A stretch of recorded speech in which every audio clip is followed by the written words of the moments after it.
एक बार बुद्ध अपने भिक्षु के साथ भिक्षाटन के लिए किसी गांव की तरफ जा रहे थे।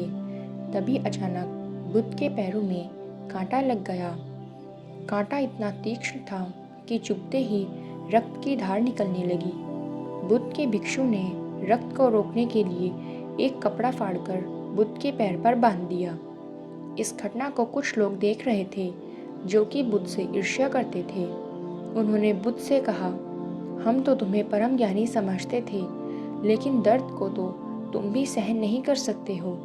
तुम पाखंडी हो और ये हमने सिद्ध कर दिया है।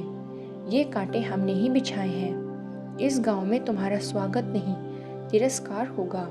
इस गांव में तुमको कोई भिक्षा नहीं मिलेगी। बुद्ध ने उन लोगों से अनुरोध किया कि कृपया करके मुझे इस गांव से भिक्षा लेने दो। बुद्ध के ईर्ष्यालुओं ने बुद्ध का उपहास बनाते हुए कहा कि अगर तुम्हें भिक्षाटन के लिए इस गांव में आना है तो तुम्हें अपने रक्त की बलिदानी देनी होगी। तुमको इस कांटों के रास्ते से गुजरना होगा।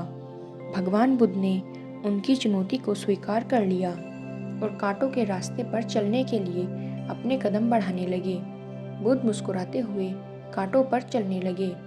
बुद्ध के साहस को देखकर गांव वाले चकित रह गए। कुछ लोगों की आंखें फटी की फटी रह गई।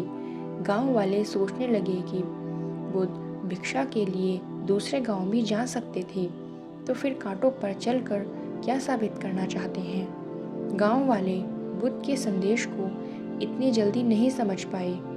यहाँ पर बात भिक्षा की नहीं बल्कि जीवन को बदलने की थी।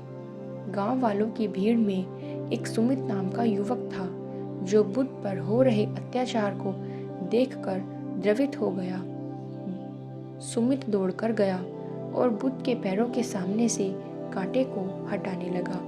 बुद्ध के ईर्ष्यालु सुमित को रोकने लगे और गांव से दाना पानी न देने की धमकी देने लगे। सुमित ने किसी की न सुनी और कांटों को हटाते हुए बोला, हे भगवान, आप इन मुट्ठी भर लोगों के लिए अपने आप को कष्ट मत दीजिए। आप गांव में प्रवेश कीजिए। बहुत सारे लोग आपको भिक्षा देने के लिए आतुर हैं। बुद्ध ने सुमित को अपने पास बुलाया और आशीर्वाद देने लगे। सुमित पीछे हट गया। हे भगवान, आप मुझे छूकर अपने आप को अपवित्र और दूषित न करें। महात्मा बुद्ध ने कहा, तुम अपने आप को दूषित क्यों कहते हो? स्पर्श से कभी कोई भी दूषित नहीं होता है। मनुष्य तो लोभ, लालच, घृणा, ईर्ष्या से दूषित होता है।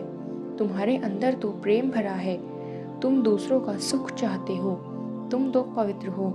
बुद्ध के बोल सुनकर कुछ लोग बोले, तुम तो अपने आप को बड़े ज्ञानी कहते हो। तुमको जाति का कोई ज्ञान ही नहीं है। तुम पाखंडी हो। बुद्ध बड़े ही शांत स्वभाव से कहते हैं, मानव से मानव की मानवता छीनना पाखंडी की निशानी है।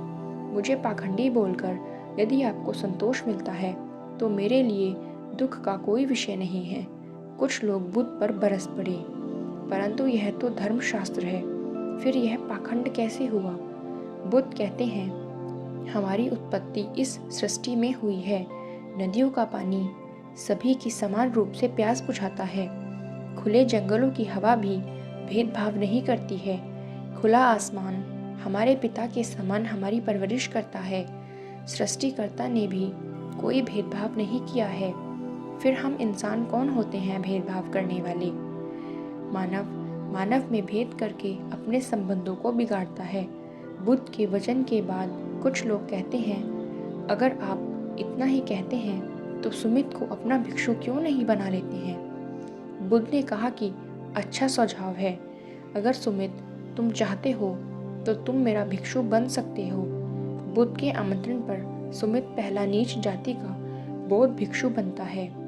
इस पूरे विवरण में केवल सुमित का जीवन बदला, शेष सभी लोगों का जीवन रूपांतरित हुआ।